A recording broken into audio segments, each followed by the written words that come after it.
네, 여러분 안녕하십니까? 이충근 TV 268번째 촬영하게 되었습니다.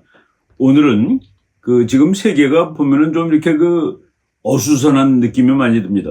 국제정치 전체가 전반적으로 어수선하다는 생각이 드는데 그 이유가 저는 미국이 조금 좀 허약하기 때문에 미국의 외교 정책이 무엇인가 좀 잘못됐기 때문에 그렇다라는 생각이 많이 들었습니다. 그래서 오늘 강의 주제는 바이든 외교 정책의 파탄이라는 제목으로 이 말씀을 드리기로 하겠습니다. 이거는 제가 이제 평소에도 바이든 외교 정책이 문제가 많다라는 생각은 하고 있었는데 제가 최근에 아주 재미있는 책을 한 권 읽었습니다. 여러분들이 그 책 보시겠는데 그 책 제목이 The Most Dangerous President in History, 그러니까 역사에서 가장 위험한 대통령이다라는 아주 도발적인 제목의 책입니다. 책은 200페이지 채 못 되는 아주 얇은 책이지만은 대단히 재미있게 제가 읽었습니다. 이 책의 저자는 닉 애담스라는 아주 글을 많이 쓰는 사람입니다. 책도 여러 권 썼는데 이 사람은 본시 호주 사람입니다. 시드니 대학을 졸업했고 그런데 미국에 관련된 책을 많이 썼고 미국에서 이 사람을 특별히 초청해서 아주 영주권도 특별한 영주권을 줬고 지금은 이제 미국 시민이 돼가지고 미국의 보수 우파적인 견해를 텔레비라든가 라디오라든가 해서 이제 아주 활발하게 피력을 하고 있고 책도 많이 쓰고 있는 그런 젊은 학자입니다. 이 사람이 쓴 책 중에서는 2017년에 Retaking America, 미국을 다시 미국답게 만들자는 그런 얘기죠. 트럼프 대통령이 대통령 된 바로 직후에 나온 책인데 이 사람이 트럼프가 미국 대통령이 된 다음에 political correctness, 이 용어가 정치적으로 올바름, 우리말로 해석하기가 조금 어려운데 이게 무슨 뜻이냐면은 정치적으로는 그런 말을 하면 큰일 나는 경우가 있어요. 그렇지만 그 말이 사실은 맞는데도 불구하고 정치적으로 못하는 얘기입니다. 예를 들어서 말이죠. 우리 국민 모두가 대학을 나오는 나라가 되도록 하겠습니다. 라고 어느 정치가가 이제 얘기했다고 칩시다. 그거는 정치적으로 참 멋있는 말이에요. 그런데 실질적으로 온 국민이 대학을 나오는 나라는 정말 큰일이 납니다. 왜냐하면 이 세상의 모든 직업이 전부 대학을 졸업한 사람을 필요로 하지는 않기 때문이죠. 그럼에도 불구하고 그런 얘기를 한번 해보세요. 어떤 정치가가 우리나라에 대학생이 너무나 많습니다. 이런 얘기 할 수 없어요. 바로 이런 것들을 political correctness라고 그러는데 트럼프 대통령이 나와서 정치적으로는 맞지만 실제로 틀리는 얘기들을 막 용감하게 해댔죠. 거기에 관련된 책입니다. 미국을 다시 찾아오자라는 책을 썼고 이 책도 제가 아주 재밌게 읽은 기억이 납니다. 그리고 그 다음에는 2020년에는 트럼프하고 처치를 동급에다 놓고 쓴 책입니다. 이건 대단하게 파격적인 얘기인데 여기서 저자는 저자 나름대로 이유를 대고 있습니다. 이 트럼프하고 처칠이 공통점이 하나 있는데 소구 문명을 지킨 사람이다 라는 그런 특징을 찾아내가지고 책을 쓰고 있고 그 다음에 트럼프하고 레이간 대통령을 또 비교한 그런 책도 있습니다. 그런데 요번에 바로 이제 요건 나온 지도 며칠 안 되는 책인데 이 세상에서 역사에서 가장 위험한 대통령 해가지고 바이든 대통령을 아주 격렬하게 비판하는 이런 책인데 제가 이 책을 잠깐 소개하고 그리고 미국의 외교정책, 바이든의 외교정책이 어떻게 잘못되어 있는지를 말씀을 드리겠습니다. 이 저자가 닉 애덤스가 이렇게 아예 그냥 과감하게 맨 앞에서 이렇게 얘기를 했습니다. 조 바이든 대통령은 미국 최악은 아닐지라도 가장 위험한 대통령 중에 하나다. 대통령 중에 하나다 했는데 아마 닉 애덤스한테 염두에 둔 다른 대통령은 누구냐 그러면은 지미 카터를 얘기할 것 같아요. 지미 카터와 더불어서 지금 미국 역사상 가장 잘못하고 있는 대통령 중에 하나라고 지금 이제 바이든을 비난하는 사람이 많이 있습니다. 그는 그 자체 악한 사람은 아닐지 모른다.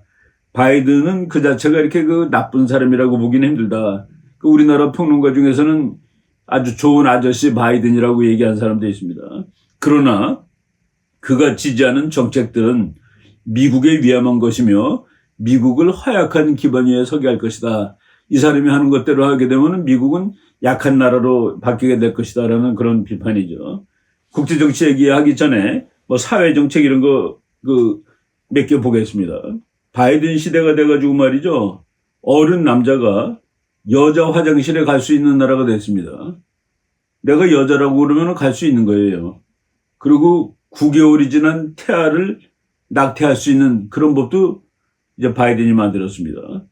그리고 그 낙태 수술은 세금으로 돈도 안 내고 하는 거죠.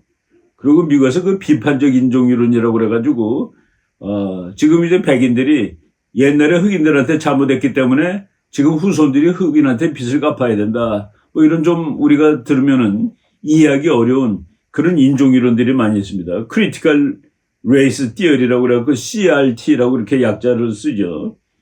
그리고 이제 군대 내에서도 이런 이것을 워크라고 그래도 워크, 깨어나자 이런 뜻이지만은 아무튼 요새는 문화적 막시즘, 문화적 좌파 이런 것들이 미국을 휩쓸고 있는데 바로 바이든 대통령이 그런 것을 적극적으로 뒤에서 조장하는 사람이라는 얘기입니다. 그래서 미국의 군대도 이 닉 애덤스의 설명에 의하면은 전략가들이 미국군을 지휘해야 되는데 전략가라기보다도 그런 워크 컬처, 좌파적인 문화, 이런데 이 침잠한 사람들이 군대를 이끌고 있다고 얘기합니다. 그리고 바이든은 레프트윙, 좌파고, 그리고 미국을 제일 앞에다 놓고 생각하는 사람이 아니다. 인류 보편을 얘기하는데 미국을 얘기하지 않습니다. 이들은 미국의 민족주의, 미국도 민족주의가 있는 나라죠. 어느 나라든지 국가에 민족주의가 없으면 국가가 제대로 이제 굴러갈 수가 없는데 그 미국의 민족주의를 인종주의라고 비판하고 있다라고 얘기합니다. 그래서 닉 애덤스는 바이든을 글로벌리스트, 레프티스트 프레지던트라고 얘기를 하는데 뭐 지구주의자, 국가주의자가 아닙니다. 미국주의자가 아니에요. 그리고 좌파인 대통령이다라고 얘기합니다. 그리고 이제 우리가 보통 사람이 직접 느낄 수 있는 그런 정치적인 실책들이 많이 있는데 여러분 미국이 휘발유 가격이 우리나라랑 거의 비슷하게 올랐었습니다. 지금 이 책에 보니까 식품 가격이 엄청나게 올랐는데 네 식구가 보통 먹고 살려면은 일주일당 $600는 들어가야 된대요. 대충 생각해 보니까 한 달 식품비만 한 달에 300만 원이다. 그러니까 미국이 식료품이 좀 싼 나라인데 이거는 너무하게 올랐다라는 생각이 듭니다. 그리고 바이든은 평민을 위한다라고 얘기를 했으면서도 처음에는 자기는 평민의 대통령이라고 얘기를 했는데 그렇지 않고 언론이라든가 금융, 귀족 그리고 미국이 아니라 국제기구, 뭐 국제연합, 뭐 IMF 이런 데 아부하는 그런 대통령이 됐고 그리고 그 사람들이 만든 정책들이 개인의 자유를 억압하는 정책들이 많다. 그리고 닉 애덤스는 바로 이 바이든 대통령의 경제 정책을 Economic Policies of Karl Marx, 칼 막스의 경제 정책이나 마찬가지다라는 식으로 이제 비판을 합니다. 여러분 나 그 사진 제가 옛날에도 많이 소개했던 사진인데 보이스 오브 아메리카에 나왔는데 1갤런당 7불 29전 1갤런이면 한 4리터쯤 됩니다. 7불 29는 10,000원이니까 대략 쳐서 그러면은 1리터에 2,500원이니까 우리나라랑 거의 비슷한 거 아니겠습니까? 이 바로 미국에서 1갤런당 7불 29센트 할 때 우리나라도 1리터당 2,285원. 그러니까 우리나라보다 미국이 오히려 값이 비싼 거죠. 그리고 1리터에 2,285원. 이렇게 세계 전체가 기름값 때문에 고생을 했는데 이것이 바이든의 잘못된 외교정책 때문이다라는 얘기입니다. 우리나라 휘발유 가격하고 미국하고 같다는 거는 이 바이든의 실책인데 바이든이 대통령이 된 다음에 미국에서 생산하던 천연가스 석유유전의 25%를 생산 중지시켰습니다. 개인 땅에서 뽑는 것은 어쩔 수가 없지만은 미국 국유 부지에서 천연가스하고 쉐일 오일이죠. 쉐일이라고 해갖고 미국을 에너지 부족 국가로부터 에너지 충족, 에너지 자급 국가로 만들어 놓은 그 쉐일을 더 이상 퍼지 못하게 했는데 사유지에서는 뭐 어떻게 할 수가 없으니까 국유지에서 푸지 못하게 했는데 바로 미국의 국유지가 25% 정도 되는 겁니다. 그러니까 석유가 생산이 25% 줄은 거나 마찬가지죠. 그런데 바이든 대통령은 기름값이 오른 것은 푸틴 때문이다라고 그 남을 욕하고 있다는 얘기입니다. 그리고 자기는 석유 생산을 제한한 적이 없다라고 이렇게 거짓말을 했는데 그것은 전혀 그렇지 않다라고 얘기하는 것이죠. 인플레이션이 엄청나게 심했는데 미국 최근 역사 40년에서 그 최고의 인플레이션을 바이든 그 처음에 2년 동안 기록했다고 합니다. 소비자 물가가 7.5%가 올랐고 중고차 가격은 31%나 올랐고 그리고 에너지값, 집에 전기값 이런 거죠. 30.3%가 올랐고 기름값은 가솔린 값은 58.1 뭐 이런 식으로 1년에 그 물건 이 소비자 가격이 엄청나게 올라서 미국 사람들을 살기 힘들게 만들었다라고 이렇게 비난을 하고 있습니다. 하나 그 재미있는 얘기는 뭐냐면은 우크라이나 전쟁이 작년 2월부터 났죠. 바이든 대통령이 되자마자 미국에서 석유 생산을 확 줄였기 때문에 그래서 미국 석유가 러시아로부터 많이 왔습니다. 그래서 그 러시아가 1년 동안 돈을 실컷 벌었습니다.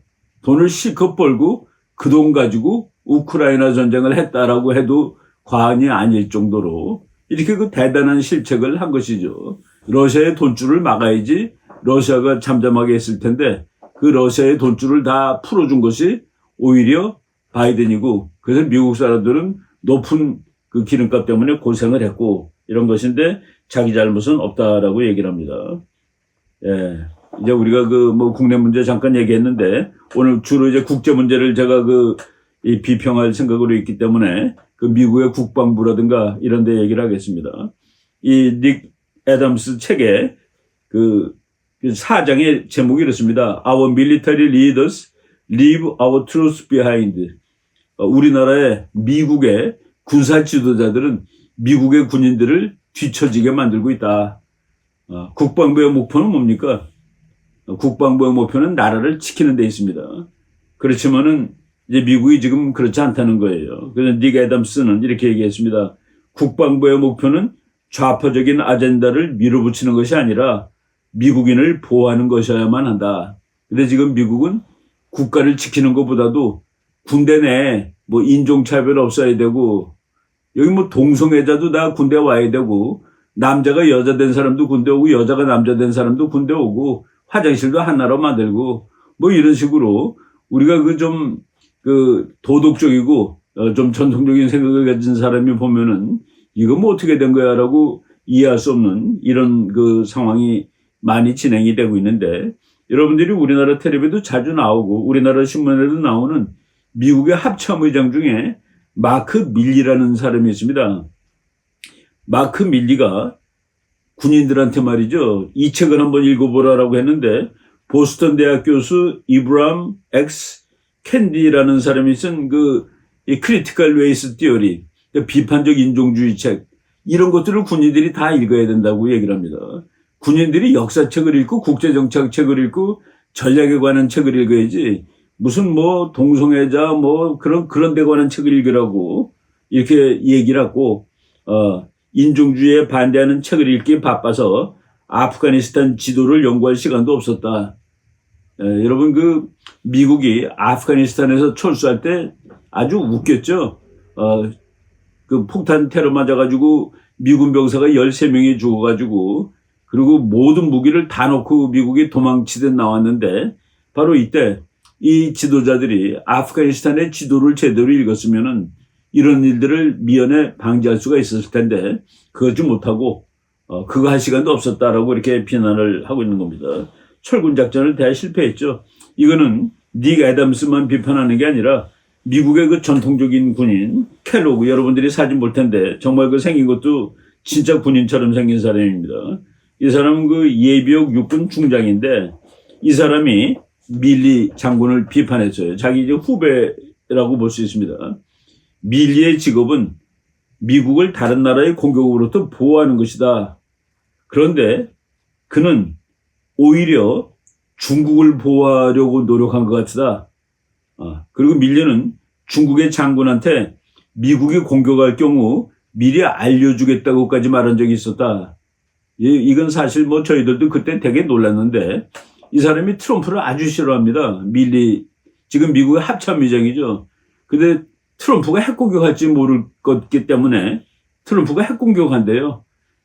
트럼프는 재래식 공격도 안 할 사람입니다, 사실은.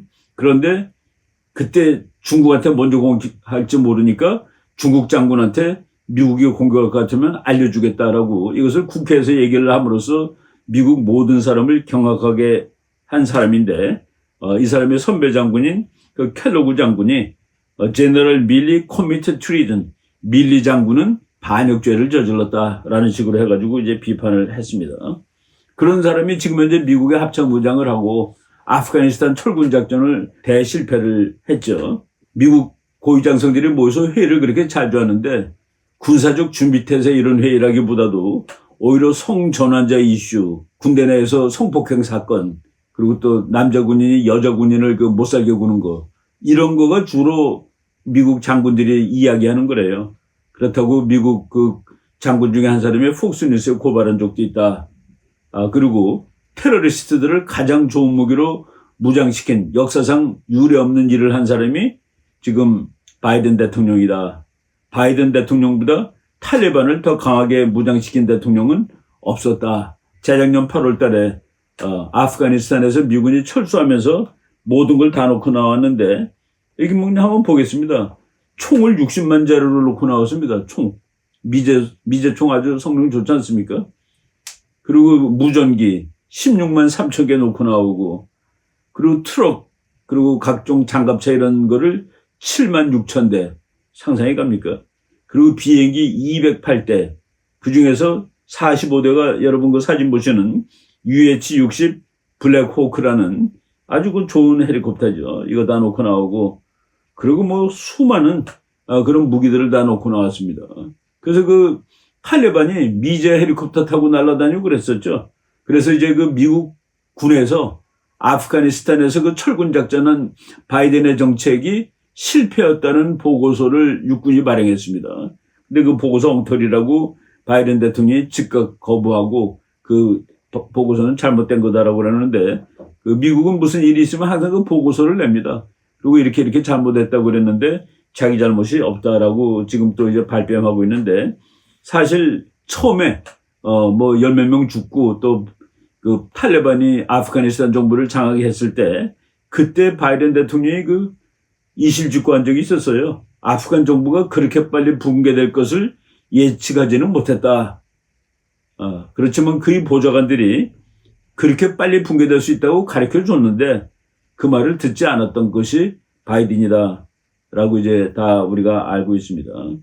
미국 육군의 공식 보고서는 바이든이 아프가니스탄에서 실패했다고 결론 내렸다. 바이든은 즉각 이를 디스미스, 개무시했다라는 그런 얘기죠. 그렇지만은 그 여러분 사진 보면은 참 이 사람이 그 미국을 끌어갈 대통령이 맞나, 세상을 끌어갈 대통령이 맞나라는 그런 생각을 해보게 됩니다. 지금 미국 그 군인들 중에서는 그래서 심각하게 비난하는 지금 바이든의 군사정책이라든가 외교정책을 비판하는 사람들이 많이 있습니다. 예를 들어서 그레고리 뉴볼드 장군이라는 사람, 이것도 제가 그 닉 애담스라는 책에서 그 인용을 한 것인데 그 장군이 이렇게 얘기했습니다. 미국군은 두 가지 중요한 목표를 가지고 있다. 첫째는 적들이 감히 우리에게 싸움을 걸어오지 못하게 하는 것이며 둘째는 만약 억제가 실패할 경우, 즉 적이 싸움을 걸어왔을 경우에 적을 전투를 통해서 패배시키는 것이다. 전쟁을 억제하기 위해서는 적들이 이길 수 없다고 믿게 해야 된다. 그때만이 전쟁은 억제될 수 있다. 존경을 받는 것으로는 부족하다. 리스펙트. 그런 사람들이 있죠. 쟤네들이 우리를 존경하는 게 중요해. 적에게 두려움과 확신을 주어야지 전쟁을 억제할 수 있다. 라는 이런 얘기를 했는데 지금 미국이 그렇지 못하다라는 얘기를 하는 것이죠. 이 책의 또 한 챕터는 Biden is compromises on China and Ukraine. 우크라이나와 중국에 타협하고 있다. 그래서 여기 그 뭐 다 우리가 소개할 필요는 없으니까 그 작은 제목들 읽어보면은 바이든 패밀리 앤드 차이나. 바이든 가족이 중국으로부터 많은 경제적 이득을 보고 있죠. 옛날에 부통령일 때 부통령 전용기를 타고 가는데 아들이 그 비행기를 타고 갔었습니다. 이게 우리나라 같으면은 뭐 미국도 마찬가지지만은 이게 말이 되는 얘기가 아니죠.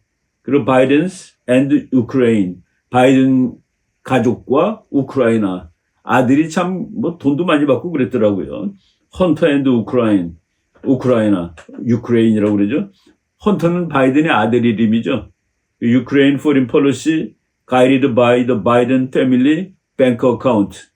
이거 참 놀라운 제목인데 우크라이나 외교 정책은 바이든 가문의 은행 구좌에 의거해서 결정되는 거다. 결정되는 것 아니냐 하는 우리가 뭐 이거는 제목만 읽어도 대충 그 뜻을 알 수 있는 건데 아무튼 우크라이나 전쟁 나가지고 지금 엉망된 것도 그 책임을 바이든이 물어야 될지 모르겠다라는 그런 생각이 듭니다. 나는 그 단언할 수 있는 거가 아마도 트럼프가 대통령이었으면은 우크라이나 전쟁은 안 났을 것이다라고 이렇게 생각을 하는데 뭐 나중에 기회 있으면 한번 그것도 분석을 해보겠습니다. 최근에 우리나라 방송에도 나왔죠.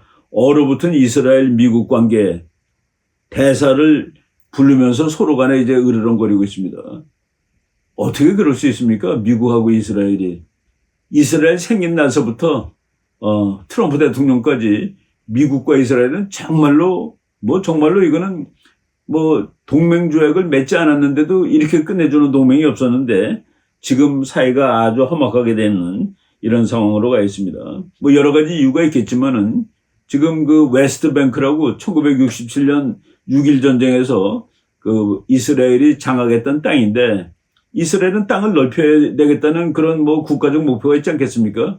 그런데 2005년에 뭐 법률로서 그 웨스트뱅크에 이스라엘 사람이 살 수 없게 하는 출입할 수 없게 하는 것을 최근에 지난 3월 21일 그 지금 네타냐후라는 우파 이 수상이 지금 이스라엘 수상인데 그 의회에서 이제 웨스트뱅크에서 이스라엘 사람이 정착을 더 할 수 있는 그런 그 안건을 냈는데 그것과 더불어서 이스라엘의 어떤 그 법을 바꾸는 그 대법원의 권리를 제한하는 그런 법을 만든다는데 바로 바이든이 거기에 개입하고 있는 겁니다.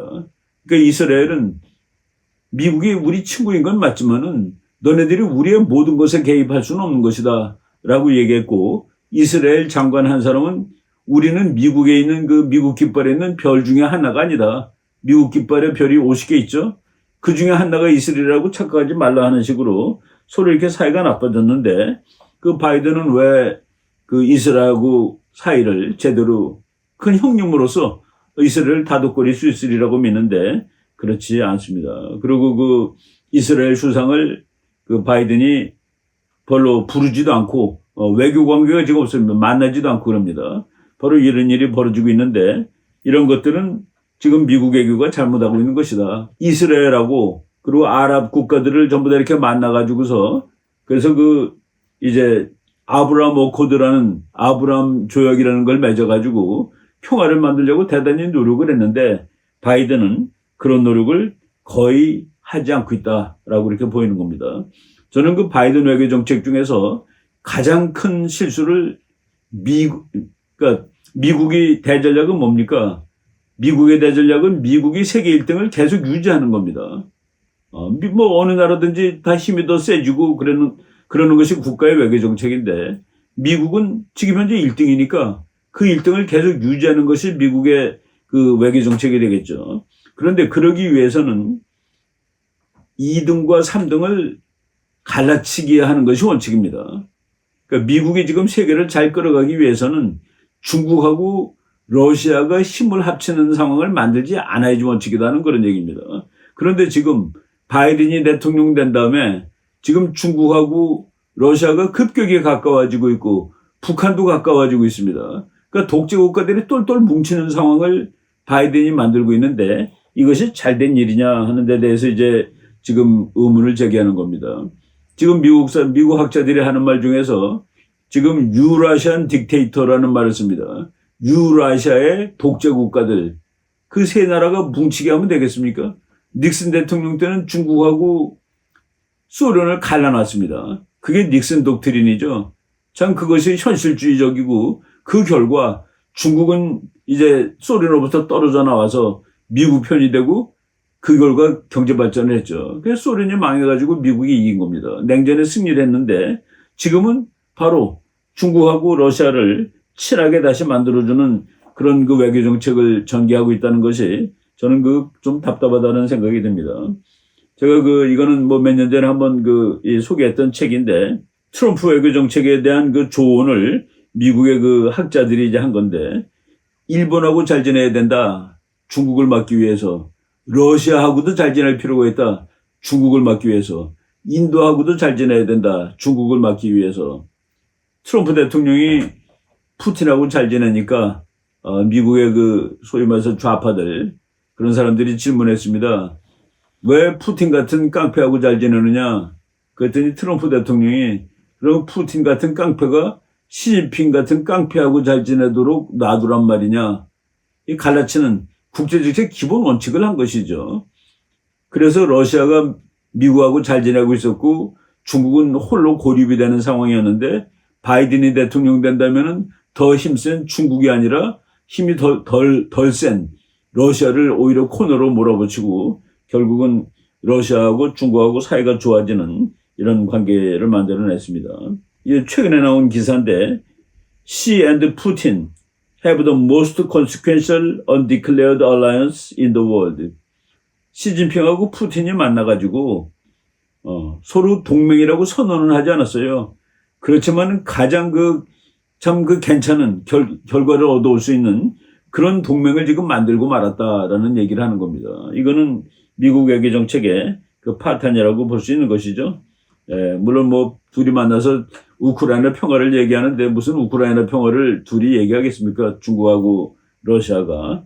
러시아 사람들이 옛날에는 미국이 괜찮은 나라라고 그러는데 점점 미국이 적국이라는 견해가 계속 늘어나고 있습니다.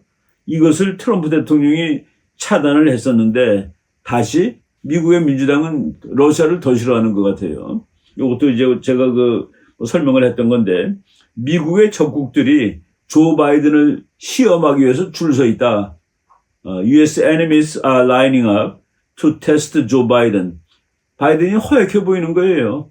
그러니까 독재 국가들이 지도자들이 여러분 사진 보겠습니다. 시진핑하고 김정은하고 푸틴이 전부 지금 바이든을 우습게 보고 바이든한테 도발하고 그러다 보니까 세계 정치가 우울하고 흔들흔들한다는 그런 생각입니다. 여러분 얼마 전에 중국의 풍선이 미국 하늘을 날면서 미국에 가서 로켓포를 쏴가지고 추락을 시켰는데 바로 엊그제 나온 자료 보니까 풍선이 실시간으로 미국의 정보를 중국에다 다 전송을 했다. 미국이 미사일로 쏴가지고 결국은 추락을 시켰지만은 미국 본토를 그냥 가로질렀습니다.